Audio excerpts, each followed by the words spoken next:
हर साल पितृपक्ष में घर के बुजुर्ग लोग अपने पूर्वजों की याद में पूजा करते हैं, लेकिन इस बार की कहानी कुछ अलग थी। सीमा अपनी माँ के निधन के बाद पहली बार पितृपक्ष पर उसका श्राद्ध कर रही थी। माँ के जाने के बाद घर में खालीपन सा छाया था। सीमा के मन में यह सवाल गूंज रहा था, क्या माँ की आत्मा को शांति मिल जाएगी? उसने पूरे विधि विधान से पितृपक्ष के अनुष्ठान किए। सभी पुरोहित ने बताया, आपके पितरों की आत्मा अब शांति की राह पर है। बस श्रद्धा और प्रेम से उन्हें याद करते रहिए।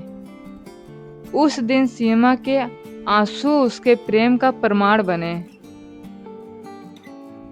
वो समझ गई, पितृपक्ष केवल अनुष्ठान नहीं, बल्कि अपने पूर्वजों के प्रति सच्चा प्रेम और सम्मान का समय है। पितृपक्ष में केवल तर्पण करना ही नहीं, उन्हें याद करना और उनके संस्कार को संजोना भी हमारी जिम्मेदारी है। जैसे जैसे श्राद्ध कर्म संपन्न हुआ, सीमा के मन में एक अजीब शांति सी छा गई। वो समझने लगी, माँ की आत्मा सिर्फ पूजा पाठ से नहीं, बल्कि अपने कर्म, आदर और स्नेह से भी शांति पाती है। सीमा ने अपने परिवार को समझाया, माँ ने हमें संस्कार दिए, उनका सम्मान करना और उनकी याद में अच्छाई फैलाना ही उनका सच्चा श्राद्ध है। उसके छोटे भाई ने भी आंखें नम कर कहा, अब हमें माँ को भूलना नहीं, बल्कि हर दिन उनकी सीखों को अपनाना है। धीरे धीरे सीमा के घर में फिर से स्नेह और एकता का माहौल बन गया।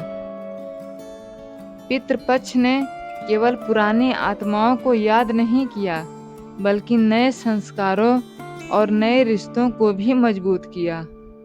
पितृपक्ष एक परंपरा नहीं, ये एक प्रेम की नींव है, जहां हम अपने पूर्वजों से सीख कर अपने आने वाले कल को संवारते हैं। कुछ दिनों बाद सीमा के मन में अब भारीपन की जगह एक हल्की मुस्कान थी। उसने महसूस किया कि माँ हमेशा उसके साथ थी, हर सुबह के छोटे छोटे कर्मों में, हर मुस्कान में और हर अच्छे विचार में। सीमा ने अपने बच्चों को समझाया, हमारे पूर्वज हमें सही राह दिखाते हैं। पितृपक्ष में केवल तर्पण नहीं, बल्कि उनके आदर्शों को जीवन में उतारना सबसे बड़ा श्राद्ध है। वह दिन धीरे धीरे उनके परिवार के लिए एक नए आरंभ की तरह बन गया।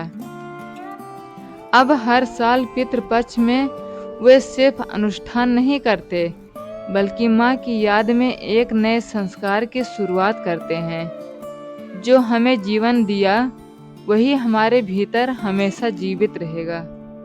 श्रद्धा का अर्थ केवल पूजन नहीं, बल्कि अपने कर्मों से उनका आदर करना है।